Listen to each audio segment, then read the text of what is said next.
주시되. 아멘. 서울 강동구 길동에 위치한 천호동 성결교회 원로 목사님이신 여성삼 목사님이십니다. 오늘 본문 중심으로 하늘에 속한 신령한 복이란 제목으로 말씀을 전하실 때 많은 은혜 받으시기 바랍니다. 할렐루야. 박수로 환영하시겠습니다. 할렐루야. 할렐루야. 함께 찬양하겠습니다. 하나님은 너를 지키시는 자, 너의 우편에 그늘 되시니 낮의 해와 밤의 달도 너를 해치 못하리. 하나님은 너를 지키시는 자.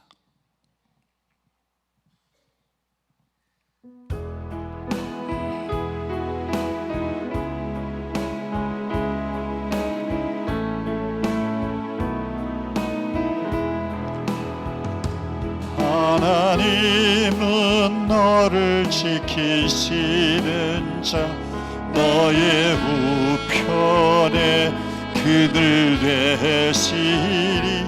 낮의 해와 밤의 달도 너를 해치 못하리. 하나님은 너를 지키시는 자, 너의 환난을 면케하시리.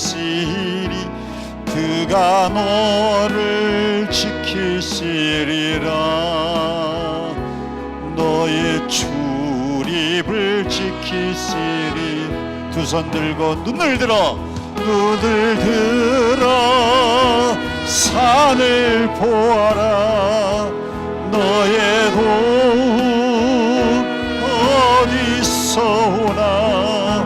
천지 지으신 너를 만드신 여호와께 후렴만 눈을 들어 산을 보아라. 너의 도움 어디서 오나. 천지 지으신 너를 만드신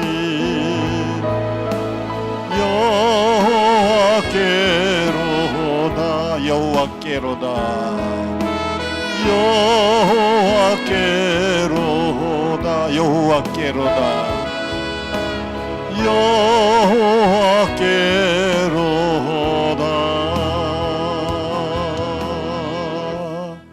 아멘.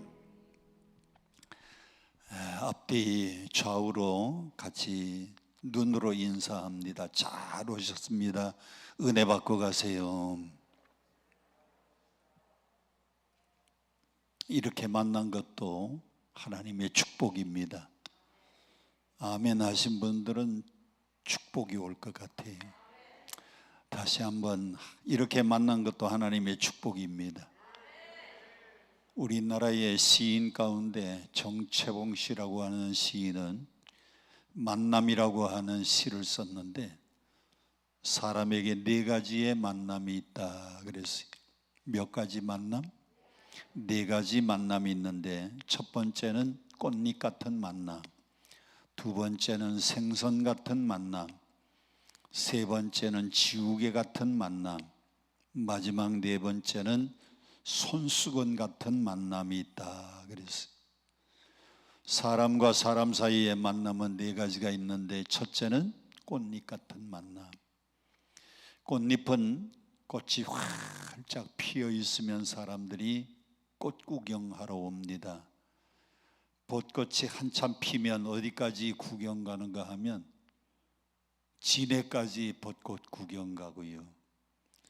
또 남쪽으로 내려가는 사람은 어디까지 가는가 하면 내장산까지, 아주 멀리 꽃이 피어 있으면 사람들이 꽃 구경하러 많이 몰려들어요. 사람들이 건강에 꽃이 피어 있고, 지위에 꽃이 피어 있고, 물질에 꽃이 피어 있을 때는 사람들이 많이 찾아오는데, 다 떨어지고 나면 아무도 찾지 않는 만남은 꽃잎 같은 만남이라 그랬어요. 두 번째 만남은 생선 같은 만남인데, 생선은 무슨 내가 나요? 비린내가 나요. 만나보고 자꾸 만나보니까 자꾸 비린내가 나. 처음에는 좀 가까이 하고 싶었는데 비린내가 나. 만날수록 자꾸 비린내가 나서 만나기 싫은 만남을 생선 같은 만남이라 그랬어요. 세 번째는 지우개 같은 만남이 있는데, 지우개로 지우기 전에는 다 또렷하게 잘 보입니다. 그런데 지우고 나면 하나도 안 보여요. 만났을 때는 얼굴도 아는 것 같고 이름도 아는 것 같은데 돌아서니까 싹 지우개로 지워져서 생각조차 나지 않아요.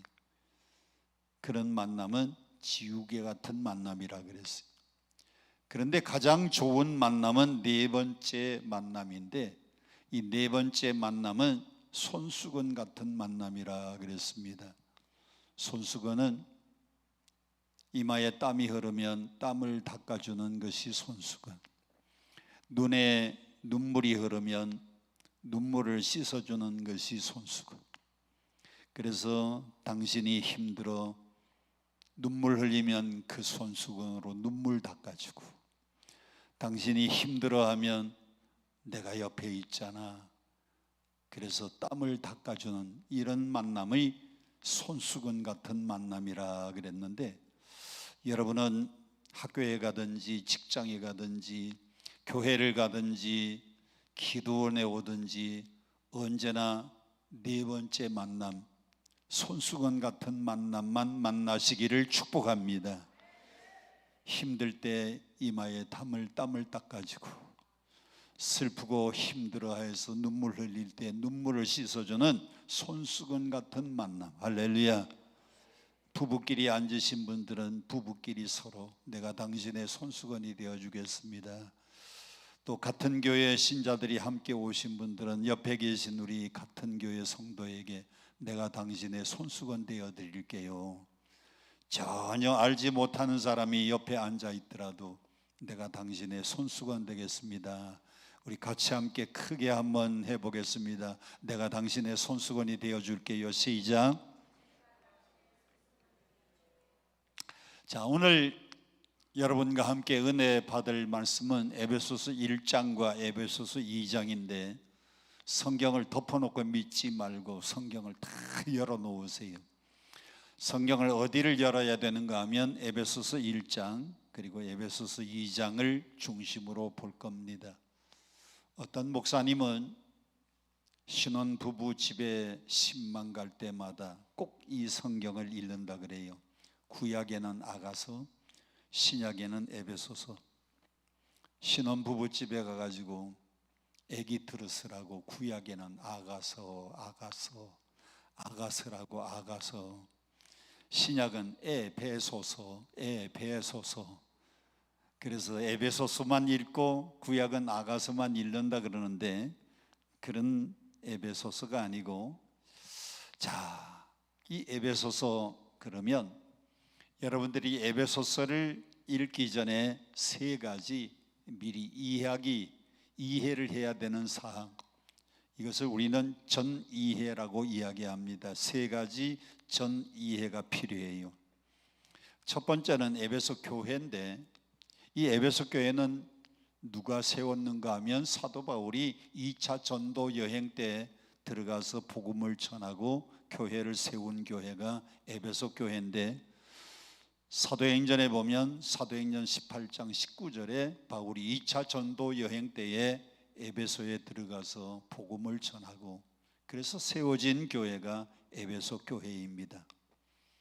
바울이 얼마나 이 교회를 사랑했는지 2차 전도 여행 끝나고 난 다음에 3차 전도 여행 때에 곧바로 에베소서 사도행전 19장에 보면 사도행전 19장 1절에 3차 전도 여행 때에 바울이 이 에베소 교회를 또다시 방문을 갑니다.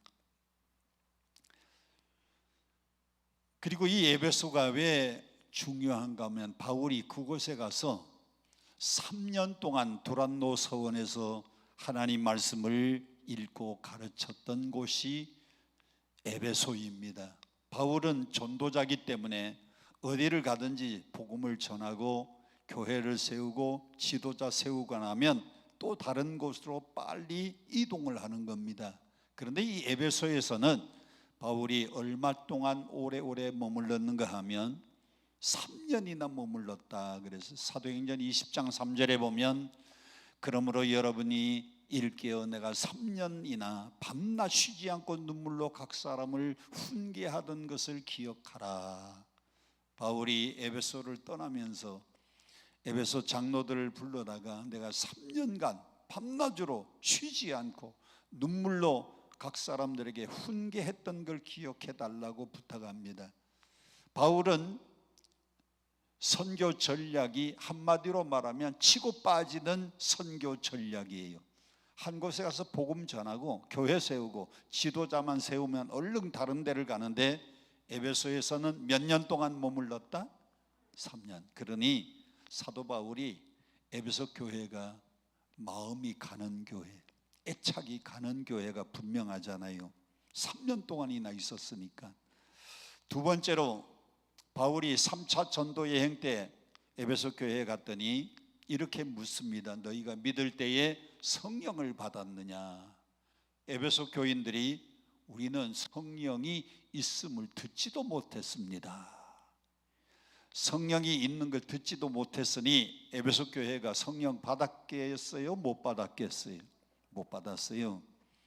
그래서 사도행전 19장 6절에 보면 바울이 에베소 신자들을 다 앉혀놓고 한 사람 한 사람 다 안수 기도를 해서 그 에베소 교회 신자들이 다 성령 충만 받았는데 한 12명 정도가 성령 충만 받았다 그랬어요.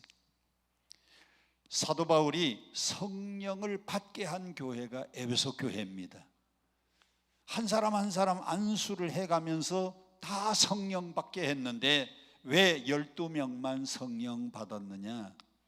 여러분들이 오해하기 쉬운 것이 교회 그러면 우리는 지금 이런 교회만 생각을 해요. 그런데 그 당시는 교회가 한번 따라합시다. 가정교회.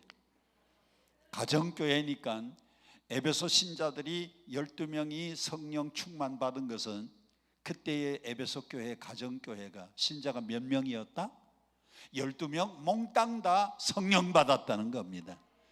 저는 오늘 여기에 몇 명이 앉아 있는지 세보지 않아서 모르겠지만은 방학도 했고 할렐루야.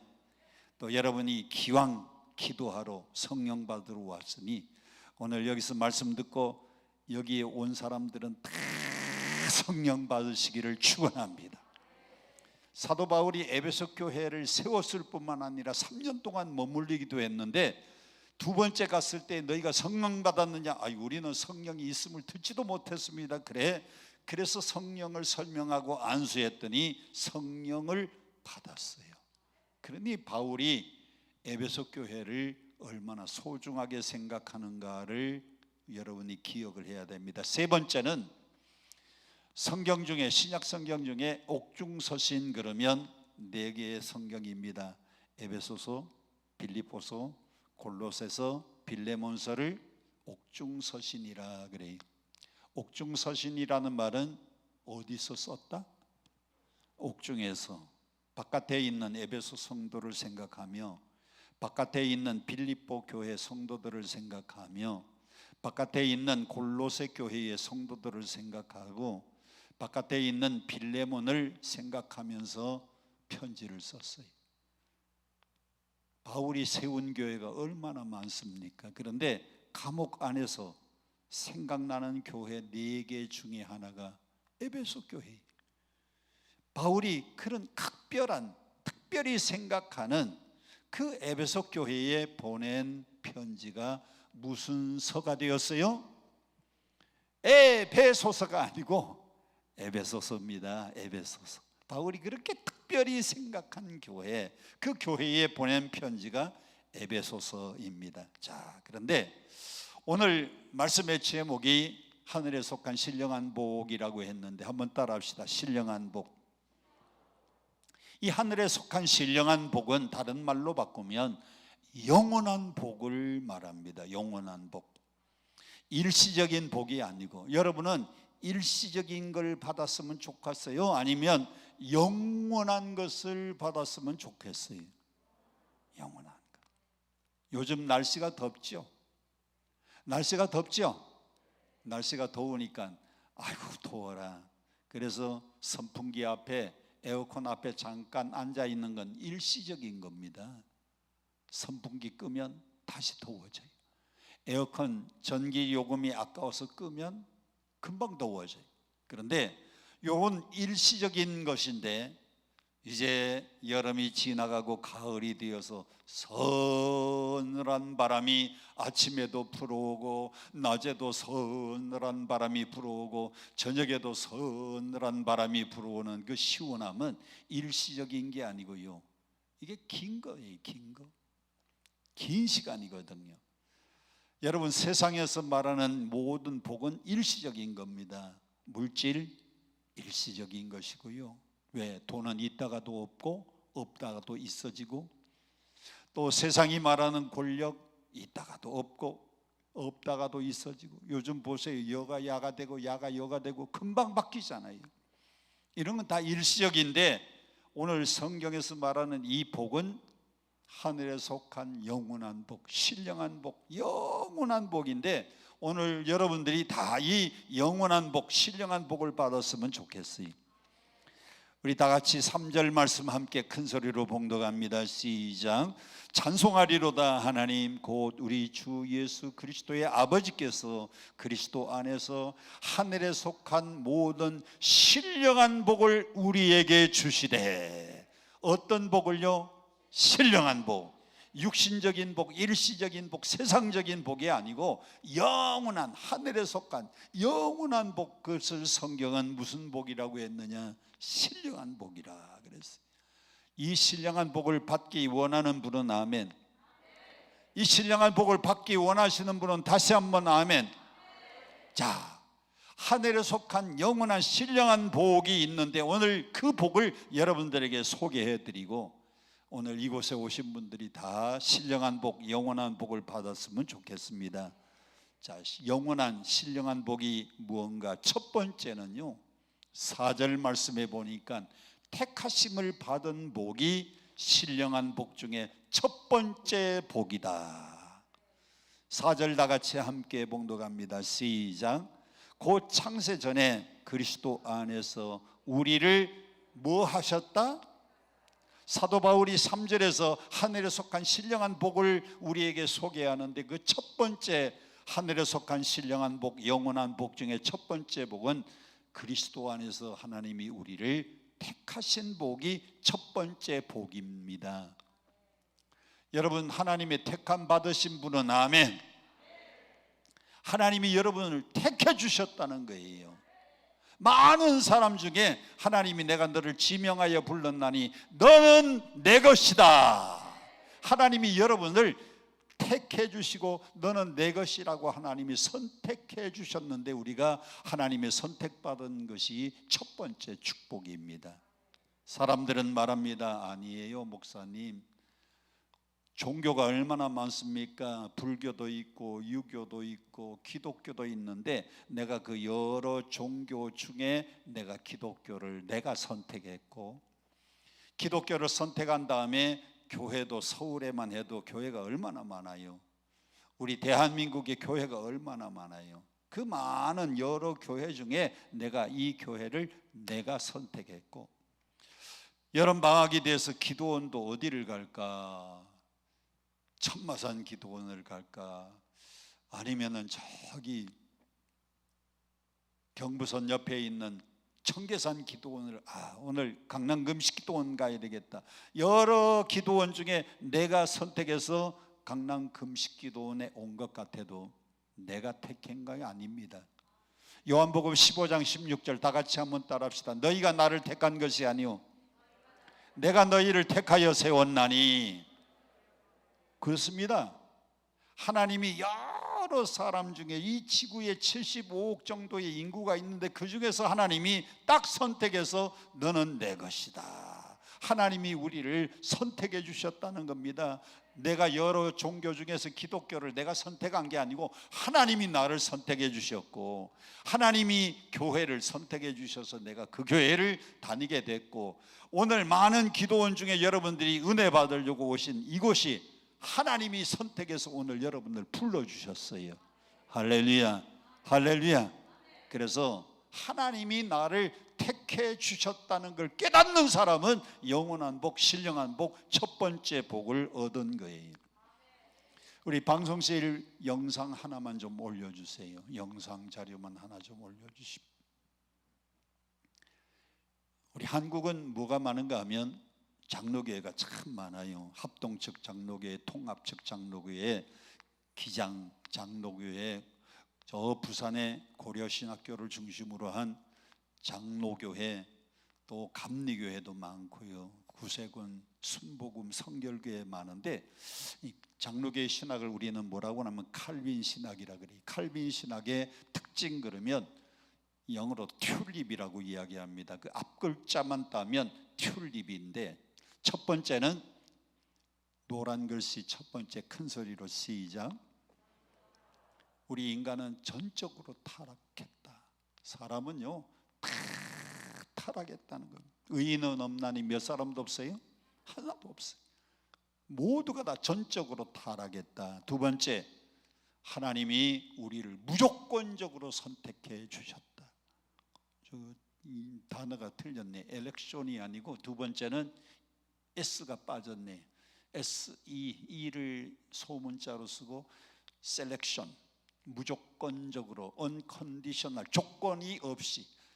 여러분이 예뻐서 선택한 것도 아니고 돈 많아서 선택한 것도 아니고 지위가 높아서 선택한 것도 아니고 하나님이 나를 무조건 선택해 주셨다.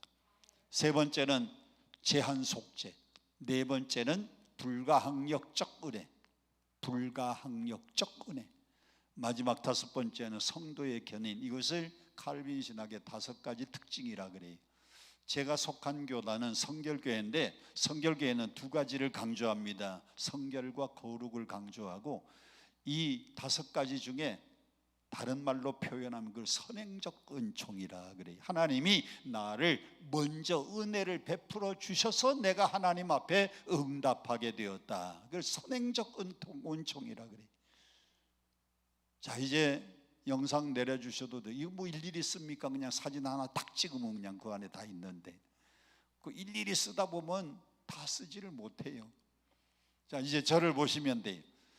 하나님이 여러분을 무조건적으로 선택해 주셔. 조건 없이. 얼굴 예쁘기 때문에, 돈 많기 때문에, 지위가 있기 때문이 아니고 그냥 무조건 여러분을 선택해 주셔서, 할렐루야. 제가 있는 교단의 표현으로 하면 선행적, 하나님이 먼저 은혜를 베풀어 주셔서 내가 여기 오게 되었고, 내가 예수 믿게 되었고, 할렐루야. 여러분, 하나님이 여러분을 택해 주신 것, 이것이 바로 첫 번째 신령한 복인 줄로 믿습니다. 자, 그러면 왜 우리를 선택해 주셨느냐? 선택하신 이유가 있습니다. 왜 하나님이 우리를 선택해 주셨는가 하면 5절 성경 다 같이 함께 봉독합니다. 시작. 그 기쁘신 뜻대로 우리를 예정하사 그리스도 예수로 말미암아 자기의 뭐가 되게 하기 위하여 아들들이 되게 하셨으니. 여러분, 남자분들은 하나님이 왜 택했느냐? 아들 삼으시려고.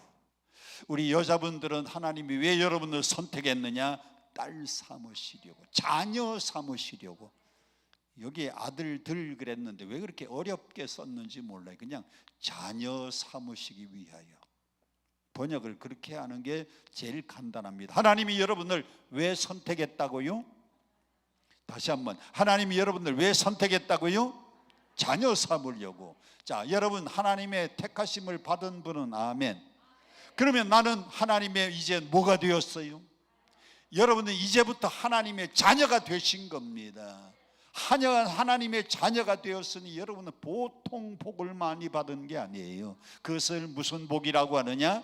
신령한 복이라고 하는데, 고개 들고 저를 보세요. 마크 트윈이라고 하는 소설가가 쓴 그 거지와 왕자, 왕자와 거지라고 하는 유명한 동화가 있습니다. 마크 트윈이 쓴 책인데 거기 보면 왕자의 이름은 에드워드 왕자이고요, 거지의 이름은 뭔가 하면 톰이라고 하는 거지인데 두 사람이요 닮아도 어찌 그렇게 비슷하게 닮았는지 쌍둥이처럼 닮았어요. 한 사람은 궁궐에서 왕의 아들로 태어나서 왕자고요, 한 사람은 저 다리 밑에서 거지 집안에서 태어났는데 두 사람이 외모가 얼마나 닮았는지 몰라요. 그런데 공교롭게도 두 사람이 같은 날 같은 시에 태어났어요. 비슷한 나이지요. 같은 날 같은 시에 태어났고 얼굴도 너무너무 닮았어요. 그런데 이 톰이라고 하는 거지가 깡통 들고 아버지가 야 가서 동냥해가지고 와. 그러니까 깡통 들고 동냥하러 가다가 여기저기 골목 다니면서 동냥을 하다가 보니까 한 군데 아주 황금 번쩍번쩍한 집이 있고 울타리도 굉장히 크고 울타리 앞에는 총을 들고 보초가 서 있는 집이 있어요. 그 큰 집, 황금이 번쩍번쩍하는 집, 울타리가 크고 보초가 서 있는 집이 뭘까요? 그 집이 뭘까요? 임금이 사는 궁궐입니다. 아니 이 집은 도대체 누가 살기에 이렇게 황금이 번쩍번쩍하고 울타리도 크고 그리고 보초병까지 서 있는지 이제 동량을 얻기 위해서 그 앞에서 서성서성하니까요 보초병이 야 이 녀석아, 이 거지 녀석아, 재수없어, 빨리 가, 저리 꺼져.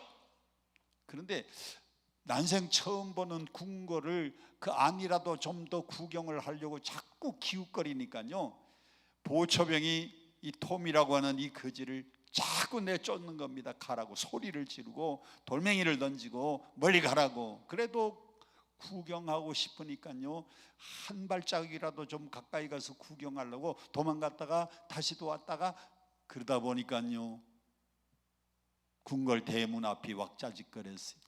그 시간에 왕자가 궁궐 정원을 산책하다가 보니까 대문 앞에 궁궐 문 앞에 왁자지껄해요. 여봐라 그 무슨 일이냐 그랬더니 예 여기 아주 기분 나쁜 재수없는 그 녀석 하나가 여기 왔다 갔다 해서 지금 내쫓는 중이라고. 야 그 한번 좀 와보라 그래라. 그래서 딱 보는 순간에 깜짝 놀랐어요. 왜 깜짝 놀랐을까요? 닮아도 너무 똑같이 닮았어요. 그래서 그 거지를 데리고 왕자가 방으로 들어가는 겁니다. 왕자가 방으로 들어가니까 보초병이 뭐 어떻게 꼼짝 못하지요. 그래서 왕자가 자기 방으로 데려 들어갔는데 쫙 보니까요 야, 이 거지 톰이요 너무너무 시원해 보여요. 옷은 뻥뻥 떨어져 가지고 시원한 바람이 술술 들어가게 생겼지요. 자기는 왕자복을 입느라고 여기도 다 단추도 다 매야 되고 허리띠도 차야 되고 너무너무 복잡한데 야, 네 옷 그거 참 시원하겠다. 우리 옷 좀 바꿔 입어볼까? 그러자고. 그래서 서로 옷을 바꿔 입었네요. 야, 우리 서로 옷을 바꿔 입고 얼굴도 서로 비슷한데 우리 저 보초병이 우리를 알아보는가 못 알아보는가 한번 우리 가서 좀 놀려보자. 그래서 왕자가요 거지 옷을 입은 이 왕자가 슬슬 보초병이 있는 데로 갔더니 보초병이 아까 그 재수없는 거지가 또 왔잖아요. 그래서 그냥 내쫓아버렸어요. 야 이놈아 내가 왕자다. 이 녀석 네가 왕자? 왕자방에 갔다 왔더니 이 녀석이 그냥 교만해졌다고 그냥 때려가지고요 내쫓았어요. 한편 궁궐 안에 있는 이 거지 톰은요 갑자기 무슨 옷을 입으니까 왕자 옷을 입으니까 왕자가 돼버렸네요. 아니 나 아니라 그러니까 어디 아파서 머리가 돌았나? 갑자기 머리가 돌고 갑자기 헛소리를 한다고 난리가 났습니다. 세상에, 한 사람은 졸지에 무슨 대우를 받느냐, 졸지에 왕자 대우, 신분이 달라지고 잠자리가 달라지고요, 대우가 달라지고요. 한 사람은 갈 곳이 없으니 그날 저녁에 궁궐로 돌아오지 못하고 보초병들이 못 돌아가게 하니까, 그래서 생각난 것이 저 다리 밑에 톰이 살던 집 있다는 그 얘기를 듣고 갔더니, 아버지가 이 녀석 오늘 어디 가서 동양은 안 해오고 놀다 왔느냐고 아버지가 얼마나 때리는지, 얼굴이 너무 비슷하니까. 자, 저는 그 거지와 왕자 마크 트웨인의 그 소설을 보면서요, 참 깜짝 놀랐어요. 우리가 과거에는 어떤 존재였느냐? 다 죄짓고 살던 그 시대는 우리는 누구의 자녀였다? 우리 다 마귀의 자녀, 우리는 다 사단의 자녀였는데 어느 날 하나님이 우리를 선택해 주셨습니다. 뭐 하려고? 하나님의 자녀 삼으시려고. 그 순간 여러분들은 뭐가 달라졌느냐? 신분이 달라졌어요. 마귀의 자녀가 변해서 하나님의 자녀가 되고 나니까 이제는 대우가 달라지고 잠자리가 달라지고 모든 삶이 완전히 변했습니다. 예수 믿기 전하고 예수 믿고 난 다음에 우리의 삶이 이렇게 변하는 거예요. 할렐루야, 할렐루야. 5절 다시 함께 봉독합니다. 시작. 그 기쁘신 뜻대로 우리를 예정하사 그리스도 예수로 말미암아 자기의 아들들이 되게 하셨으니. 할렐루야. 레위기 26장 12절, 나는 너희 중에 행하여 너희의 하나님이 되고 너희는 내 백성이 될 것이니라. 할렐루야. 하나님이 이스라엘 백성들을 왜 선택해 주셨느냐? 하나님의 백성 삼으려고.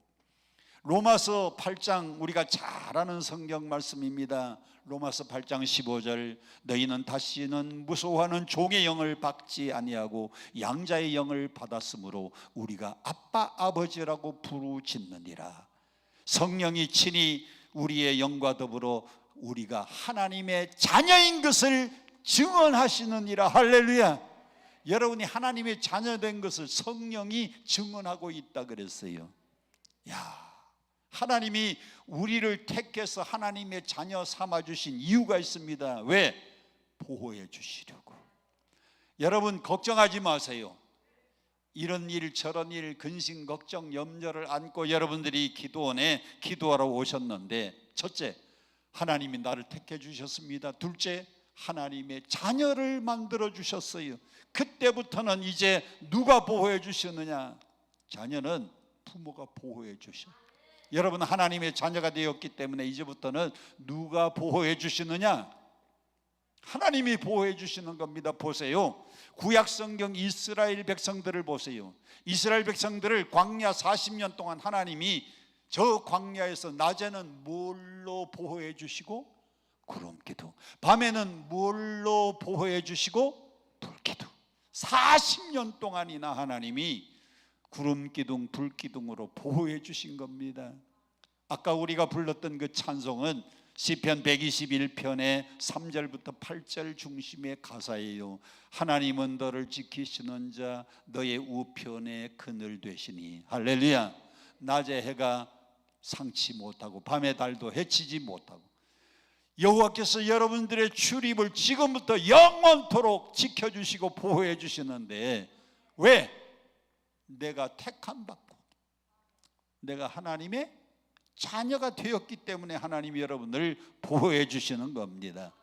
믿으시면 아멘. 믿으시면 아멘. 눈을 들어 산을 보아라. 나의 도움이 어디서 올꼬? 천지를 지으신 너를 만드신 여호와께로서로다. 할렐루야. 하나님이 보호하시고 지켜주시는 거예요. 왜? 하나님의 자녀가 되었으니까. 세 번째, 나를 택해 주시고 나를 자녀 삼아 주신 이유는 아버지의 모든 것을 이제는 나는 함께 나누게 되었다는 겁니다. 한번 따라 합시다. 아버지의 것을 함께 나누는 축복. 아버지의 것을 함께 나누는 축복, 이게 여러분들에게 주어진 복입니다. 자, 그런데 하나님이 나의 아버지가 되고 내가 하나님의 자녀가 되었는데, 하나님 아버지가 가지고 계신 것이 얼마나 많아요. 천지 만물이 다 누구의 것이에요? 다 주의 것인데, 그러면 이 천지 만물이 다 아버지 것이니까 나는 아버지 것을 내가 함께 누리는, 함께 나누는 사람이 된 겁니다. 자, 그런데 이게 어떤 사람만 깨닫느냐? 18절, 1장 18절 19절 함께 보세요. 1장 18절 시작. 너희 마음에 무엇을 밝히사? 마음의 눈이 열려져야 이걸 깨달아요. 오늘도요, 몇 가지 안 되는 근심 걱정 안고 기도 제목이라고 가지고 왔습니다. 걱정하지 마세요. 하나님이 아버지신데 하나님이 해결해 주실 것인데, 근데 그걸 왜 모르느냐? 마음의 눈이 어두우니까 몰라요. 오늘 사도 바울은 에베소 신자들에게 너희 마음의 눈을 밝혀서 좀 알아보아라, 좀 보고 깨달으라. 무엇을 밝혀서? 마음의 눈. 세상에는요, 세 가지 눈이 있잖아요. 세상에는 세 가지 눈이 있는데, 첫째 육신의 눈. 육신의 눈은 우리의 눈으로 지금 앞에 있는 사물을 보는 눈은 육신의 눈이고요. 두 번째는 지식의 눈이 있습니다. 지식의 눈. 지식의 눈은 어떤 사람이 엄마가 공부하라 공부하라 공부하라 그러는데 공부를 안 했어요. 공부를 하나도 안 하고 놀기만 하다가 글씨를 하나도 몰라요. 나이가 많아가지고 신사복을 입고 넥타이를 매고 양복을 입었는데, 그런데 글씨를 하나도 몰라요. 어떤 할머니가 손자가 서울 가가지고 공부하는데, 서울 가서 공부하는 손자에게서 편지가 왔어요. 근데 할머니가 편지를 읽을 줄을 모르잖아요. 그러니까 지나가는 신사가 딱 양복을 입고 넥타이를 맸으니까 이 편지 좀 읽어달라고, 그 편지를 또 받기는 받았는데, 이 신사가 학교 다닐 때 공부를 안 하고 놀기만 했어요. 글씨를 몰라. 아는 거 두 가지밖에 없어요. 하얀 거는 종이고 까만 거는 글씨. 그래서 그 편지를 이렇게 들고, 아이고 우리 어머니가 공부하라 공부하라고 할 때 공부할 걸. 그래서 큰 편지를 보고 자기 신세가 한탄이 되어가지고 눈물을 훌쩍훌쩍하고 눈물을 흘리고 있으니까, 할머니는 서울에 가서 공부하는 손자가 무슨 안 좋은 일이 있는 줄 알고 편지를 가지고 이 신사가 훌쩍훌쩍 우니까요, 할머니는 또 따라서 우는 거예요. 훌쩍훌쩍 할머니는 그냥 따라 우는 거예요. 그랬더니 그 옆을 지나가던 중이요, 그 골목을 지나가다 중도 같이 또 한참 같이 또 훌쩍훌쩍 같이 우는 겁니다. 세 사람이 한참이나 울다가 할머니가 물었어요. 아니 신사 양반, 왜 우는지 좀 이유나 알고 웁시다. 이유나 알고 울자고 물어봤더니 우리 어머니가 공부하라 그러는데 내가 공부를 안 해가지고 신사복은 입고 양복은 입었지만은 글씨를 모릅니다. 내 신세가 한탄이 되어가지고 내가 웁니다. 그랬더니 할머니는 아이고 다행이다고, 나는 또 손주한테 무슨 안 좋은 일이 있었는 줄 알고 그래서 나는 울었다. 그러니까 옆에 있는 중에게 당신은 왜 울었느냐 그랬더니 이 골목이 우는 골목인 줄 알고 울었답니다. 여러분, 글씨를 봐도요 읽지를 못하는 건 지안이 없어서 그래요. 참 감사한 것은 우리 대한민국은 한글이 얼마나 쉬운지 자기 이름 글씨 모르는 사람이 거의 없어요.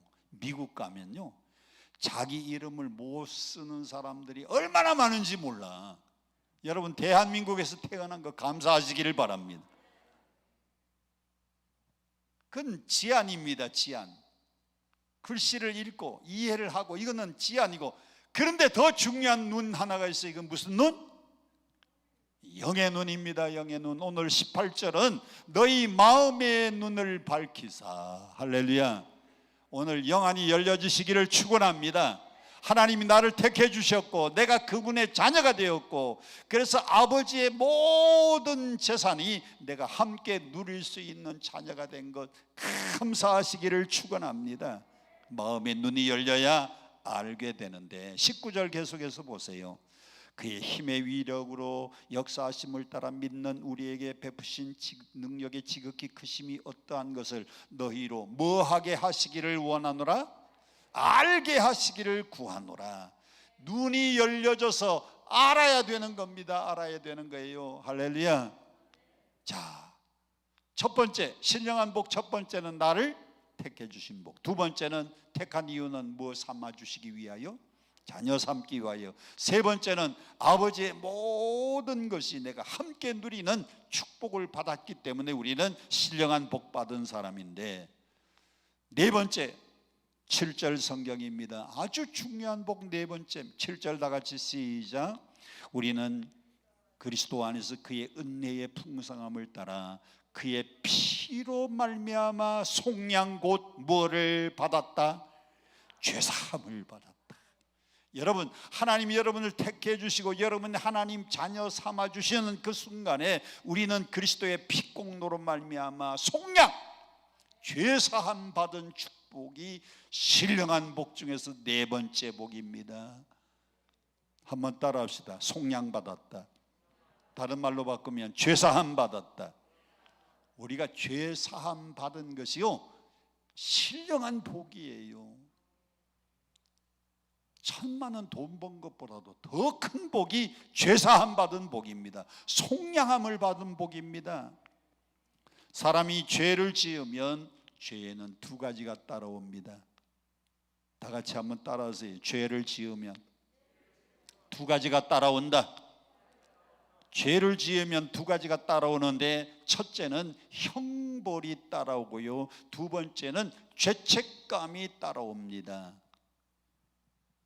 죄를 지으면 두 가지가 따라옵니다. 첫째는 뭐가 따라오고? 형벌. 두 번째는 뭐가 따라온다? 죄책감.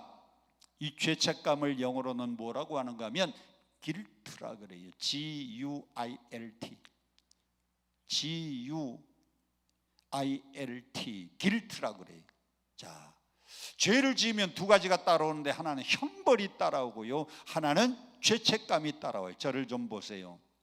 여기 강대상에 종이 있는데 이게 황금으로 만든 종이라고 합시다. 이게 이제 그냥 도금해가지고 색깔만 이렇게 입혔는데 이게 진짜 99.9% 순금으로 종을 만들면 비쌀까 안 비쌀까?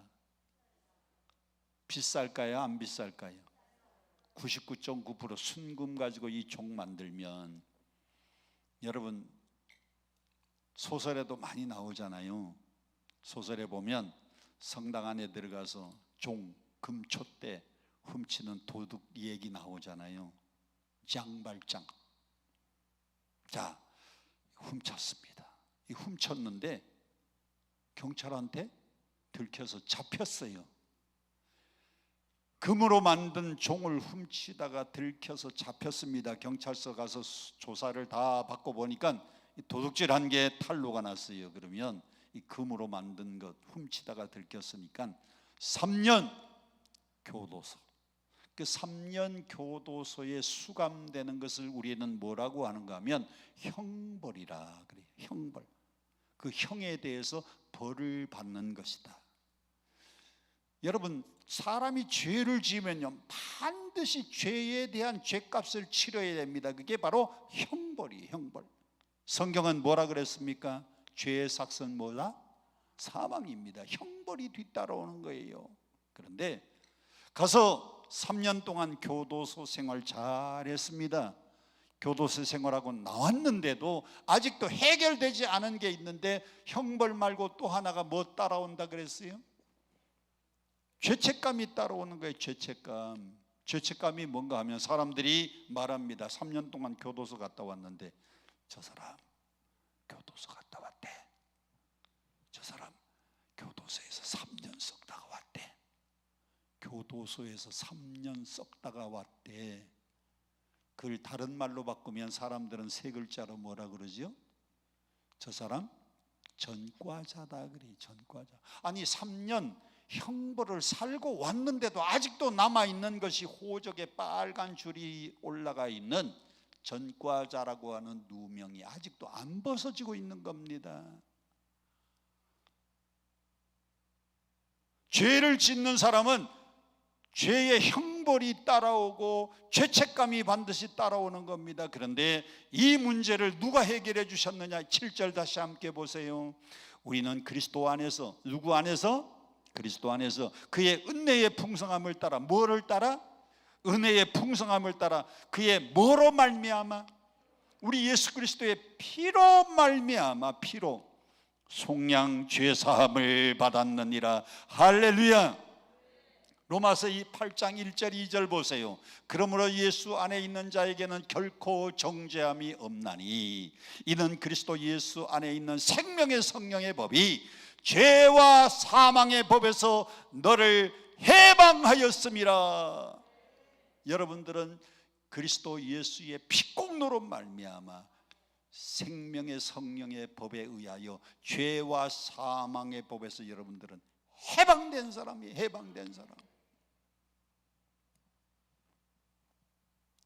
세상에서 가장 아름다운 이야기 8편이라고 하는 책이 있습니다. 한번 따라합시다. 세상에서 가장 아름다운 이야기. 세상에서 가장 아름다운 이야기 8편, 거기 보면 아주 재밌는 얘기들이 많아요. 8개니까 별 이야기도 나오고요. 그 8편 중에 여러분에게 오늘 소개하려고 하는 이야기가 노란 손수건, 노란 손수건. 저 미국의 플로리다 해변 조금 밑에 시골 마을에 빙고라고 하는 청년이 살고 있었습니다. 이 빙고라고 하는 청년이 잘못을 저질러서 교도소에 4년을 살았어요. 교도소에 가서 4년 살고 이제 일주일 뒤면은 추록하게 되었습니다. 집에 편지를 썼습니다. 어머니, 아버지, 제가 정말 생각해 보니까 잘못했네요. 내가 잘못해서 4년 동안 교도소에서 복역 마치고 이제 일주일 뒤면은 집으로 돌아갑니다.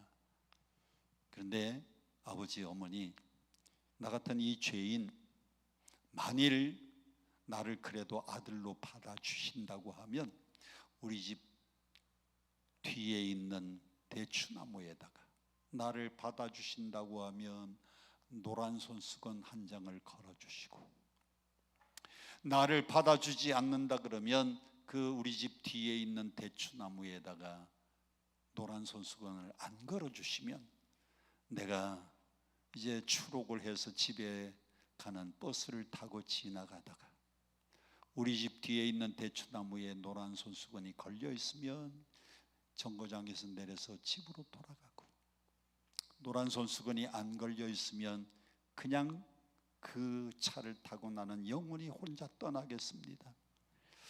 빙고는 교도소 생활 다 마쳤습니다. 4년 만기 출소해서 이제 버스를 타고 플로리다 해변으로 자기 고향으로 돌아가는 겁니다. 집이 가까울수록 빙고의 마음속에는요 걱정이 생겼어요. 집 뒤에 있는 그 대추나무에 손수건이 걸려 있을까? 걸려 있으면 부모님이 나를 용서하고 받아주는 거고, 아들로 받아주는 거고, 너 같은 죄인, 너 같은 놈 꼴도 보기 싫다 그러면 노란 손수건이 안 걸려 있을 텐데, 그래서 이 버스를 타고 이제 점점 고향 가까이 가는데 웬일입니까? 아버지, 어머니는요 이 빙고가 노란 손수건 한 장만 걸어 놓으면 혹시 못 보고 그냥 영원히 떠나갈까 봐 밤새도록 집 뒤에 있는 대추나무에다가요 노란 손수건을 여기도 걸고 여기도 걸고 여기도 걸고 여기도 걸고 여기도 걸고 노란 손수건을 그 나무에 수백 장을 걸어 놓은 겁니다. 빙고가 자기 집 보이는 그곳에서 창문을 내다보니까요 그 대추나무에 노란 손수건이 온통 큰 나무 가지마다 다 걸려 있어가지고 바람이 막 나부끼는 거예요. 그게 누구의 마음이에요? 부모의 마음이에요. 부모는 자식이 잘못해도요 언제든지 돌아오면 다 받아주는 것이 부모의 마음. 그 마음이 누구의 마음입니까? 노란 손수건의 이야기는 바로 우리 하나님 아버지의 마음을 우리에게 소개하는 이야기입니다. 우리 하나님 아버지는 우리가 어떤 죄를 지었을지라도 다 주님 앞에 자백하고 회개하고 돌아오면 너희 죄가 주홍같이 붉을지라도 눈같이 희어질 것이고 진홍같이 붉을지라도 양털같이 희게 되리라. 누구든지 죄 사함 받을 수 있는 길을 열어주셨는데 그게 무엇으로 말미암아 속량을 받느냐? 그 은혜의 풍성함을 따라 7절 예수 그리스도의 피공로로 피로, 예수님의 보혈의 피로, 오늘 여러분들은 예수님의 피로 죄 사함 받은 축복, 네 번째 복을 받으신 것 깨닫고 감사한 분들만 아멘. 할렐루야. 자, 13절 말씀 함께 봅니다. 죄 사함 받고 속량을 받았는데 13절 시작. 그 안에서 너희도 진리의 말씀 곧 너희의 구원의 복음을 듣고 그 안에서 또한 믿어 뭐로 인쳤다고 되어 있습니까? 성령의 약속의 성령으로 인을 쳤다 그랬어요. 자, 다섯 번째 복은 성령의 인치시는 복입니다. 인치시는 복. 자, 고개 들고 저를 보세요. 대한민국은 땅이 넓어요, 좁아요? 캐나다는요, 땅이 넓어요. 캐나다는 땅이 막 얼마나 넓은지 모르겠는데 우리나라 인구만큼밖에 안 살아요. 그러니까 캐나다나 호주는 땅이 넓은데 대한민국은 땅덩어리가 좁아요. 그래서 여러분들이 돈 열심히 벌어가지고 집을 사든지 땅을 사면 집 사고 땅 샀을 때 제일 첫 번째는 뭘 줍니까? 계약금. 그 다음에 중간에는 뭘 줍니까? 중도금. 그리고 제일 마지막에 잔금을 줄 때 뭐하고 바꿔요? 그 집에 등기 문서, 그 땅에 등기 문서를 등기 이전할 수 있도록 다 그분의 인감까지 받아가지고 잔금 주고 인감 증명까지 다 받아서 등기 문서를 다 받아서 그리고 등기 접수를 하면은 잔금을 같이 치르는 겁니다. 서류 받으면서 잔금 치르면서 등기소에 들어가는 거예요. 자, 비싼 돈 주고 집 샀습니다. 비싼 돈 주고 땅 샀습니다. 그런데 마지막에 등기소에 서류가 딱 넘어갔더니 등기소에서 이 땅은 이제 주인이 바뀌었습니다. 아무개, 집주인 아무개, 땅 주인 아무개. 그래서 등기소에서요 도장이 딱 찍혀 있어야 되는 거예요. 우리 하나님이 여러분을 자녀로 선택해 주셨습니다. 여러분을 예수 그리스도의 보혈의 피로 속량, 여러분을 죄 사함 받게 해 주셨어요. 그리고 이 모든 사실을 무엇으로 인을 쳐 주셨는가 하면 약속의 성령으로 말미암아 여러분을 인을 쳐 주셨습니다. 인.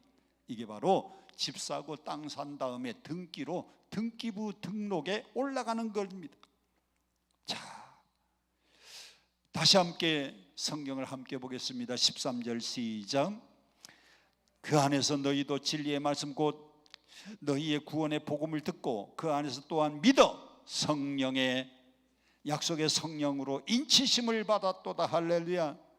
여러분, 하나님의 자녀되고 하나님이 우리에게 놀라운 기업을 주시는 약속을 한 다음에 속량 죄사함 받게 한 다음에 성령으로 인쳐 주셨어요. 이 모든 것이 성령이 보증해 주셨고, 똑같은 말씀인데 똑같은 말씀 고린도후서 5장 5절 이것을 우리에게 이루게 하시고 보증으로 성령을 우리에게 주신 이는 하나님이시라.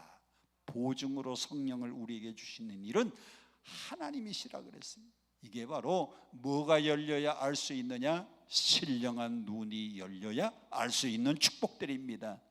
할렐루야, 할렐루야. 자, 그러면 하나님이 왜 우리에게 신령한 복 주시고 택해 주시고 자녀 삼아 주시고 아버지의 모든 것을 함께 누릴 수 있도록 하시고 왜 우리를 속량, 구속, 속량, 죄사함 받게 하셨느냐? 그 목적이 있습니다. 성경 13절 성경 다시 함께 보시고 조금 더 내려가서 또 봉독을 하도록 하겠습니다. 13절 함께 봅니다. 시작.